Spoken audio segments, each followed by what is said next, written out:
Welcome back to Planet Groove, and you're just checking in today for your viewing pleasure, and of course mine. Woo, we got Destiny's Child in the house. What's up, ladies? Hey. What's going? Represent Houston, Texas. That's right. Yeehaw. Yeehaw. Yeehaw. Did I say it right? Yeah. Texas? Texas.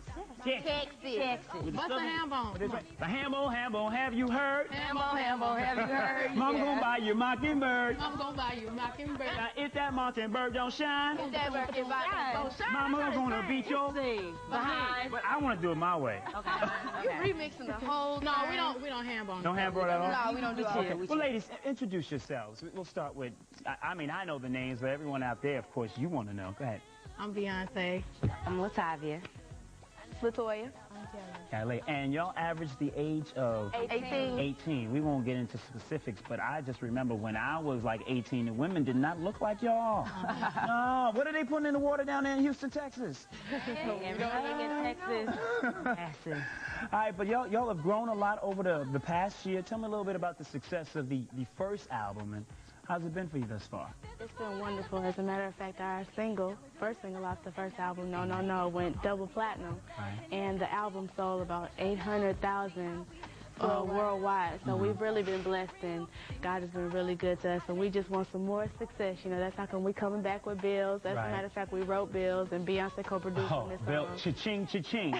Okay? Along with Candy Birds. And Shakespeare. We co-wrote. But of course, explain to people out there that are like trying to get into business what the importance of writing your own lyrics and your own material as far as, you know, reaping the benefits, right? Very important. Very important. I know ever since the age of 8, 9, our manager, Matthew, knows, he always encouraged us to write. Also the executive producer of our album. And Shakespeare, really, it was great working with him because he really encouraged us to write. And he was like, him and Candy, they were like, all right, y'all write on this, y'all write on this. So he gave us the confidence. So when we worked with Rodney Jerkins and all the other producers, we had the confidence to write with them. So we got a chance to write on 11 of the songs on this album. I also got a chance to produce on 7 of the songs. Speaking of writing, the next album title is Writing on the Wall. Thank you. July 27th. Want to plug that. All right. But of course, we're going to need some of the, you know, some help from the people out there because we want to know what your next single is going to be. Do you have any idea? No. Maybe everybody's help. Say My Name, Bugaboo. Well, we need everybody. All right, well, we need everyone's help, for everyone to help us with the next single. You know, it's going to hit streets, and all you have to do is go on the BET website at www.msbet.com and vote for which song you like, all right? And possibly... Houston is like real big. Oh, welcome back to Planet Groove. I'm Lorenzo Ice-T Thomas. I'm just sitting here just kicking it with Destiny's Child. Fellas, I know you catching feelings. You're envying me right now. But we don't talk about Houston, this Freaknik thing that's going on right now. Oh, yeah, Texas. What about that? What's that? What's that? Is that like Atlanta's Freaknik? No, yeah, but it's kind of different.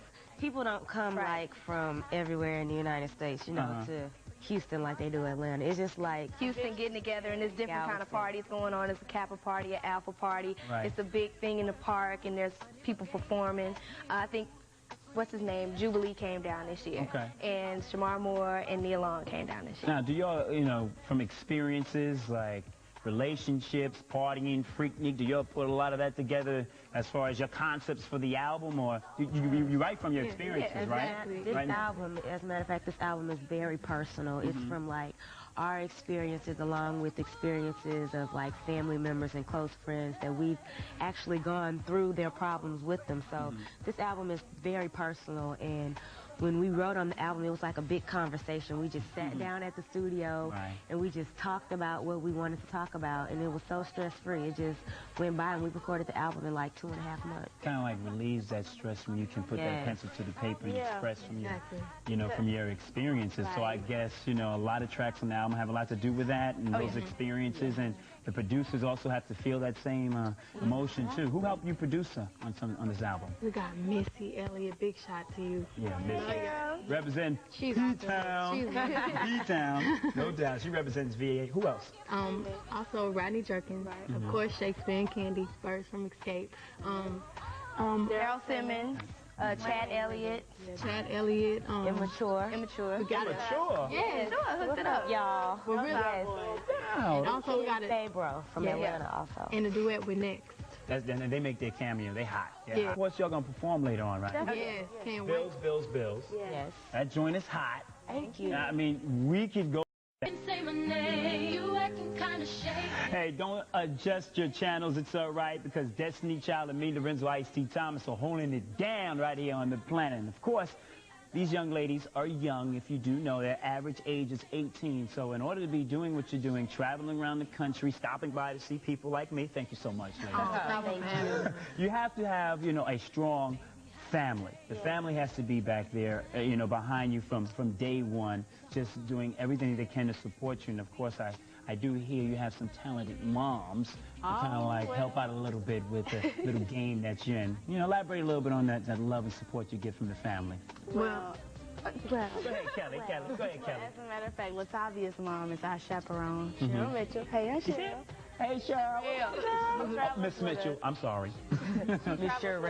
Everywhere that we go, and Beyonce's mom is the hairstylist and our clothing stylist, Tina Knowles. She hooks it up all the time, so whenever y'all see us in tight clothes, you know it's her. And Beyonce's dad is also our manager, and he's the greatest. He's also the executive producer of our album, and we're just very blessed to have great parents, very supportive parents. And LaToya and my mom are very supportive. Back home, how you doing, Mom? Now, LaToya, I would assume that the family, the moms, would help with some of the input and the concept of the album, because it's, you know, writing on the wall deals a lot with relationships and things of that nature. Yeah, okay, this is a trip. Every time we did try and do something a little edgy, we would call our parents and be like, hey, do you think this line is too over the edge? Take it the wrong way. Do you think it's appropriate? Or they'd be like, no, I don't want you to say it at all. We were like, come on, Mom, come on. We gotta say something. We gotta get them a little hip to the game. Yeah, we gotta be like, let's do it, whatever. But they were involved in they were involved. We made sure that we checked in and made sure everything was right and clear, and that we weren't saying something that wasn't too inappropriate for our age. And Beyonce, Pops, Dad, how he feel about Bills? I know he was a provider. He's a supporter. He's one of those strong men. He's the backbone of the family, the traditional family. How he feel about Bills? He loves Bills. Oh, come on. Get out of here. Well, where Pops at? Pops, I am paying bills. I got big money. Okay? Big money. I'm paying literally. What? You haven't run up my bills. I don't want you to pay my bills. I'm looking out for all the fellas. No, the fellas. No, he used my phone in the dressing room. You need to go on and pay that. Let's break down that song. Let's break it down. We're going to break it down. It don't apply to me. Okay? It don't apply to me at all. But there's some brothers from that experience that it does apply to. Now break it down, the song. Break it down. The song is not talking about all guys. A lot of guys are like taking the song like to heart. That like, okay, they calling guys trifling. That is not what we are doing. Okay. In the relationship, it starts off really good. The guy is taking her places she's never been. That's right. Not necessarily spending money on her. I do that. Giving her a great time. Big money. But then he starts getting comfortable. He stops doing the things that he was doing, and he starts maxing out her credit cards. He starts buying her gifts with her own money. Now, you know that's trifling. Running up her phone bills, perpetrating in her car. So the girl is like basically telling the guy to pay back the bills that he has run up. Now, women have been doing that to men for eons. But we're females. We don't deny that. We don't deny that. We know guys can agree with this song, but we had to sing it from a lady's standpoint. Now, you know, and as far as I'm concerned, I think if you look at the relationship, you said about 4 or 5 months, you know, we start to get comfortable. Sometimes I think both partners start to get comfortable. Yeah, they do. You know? And there's nothing wrong with that. But what happens in the beginning of the relationship, right? We dating. Normally, I'm paying out. You know what I'm saying? In the beginning, you know, I'm girl can pay something. But that's all the I time. don't mind that. I wouldn't mind that. What?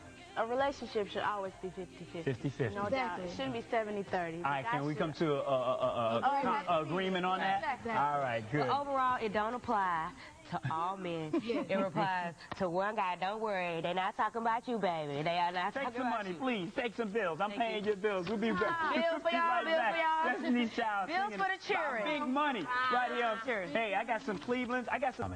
Lorenzo Ice-T Thomas about to bounce on out of here. But first and foremost, I want to thank my girls, Destiny's Child, for stopping by. Thank you. For having us. I know y'all got some shout-outs. Go ahead, baby. Yeah, I want to shout out to all my family, Big Dog, and all the 581 ballers. I love y'all. Beyonce. Solange, my little sister, Angie, Lindo, I love y'all. Toya. My family, Gavin, B, and Sakina.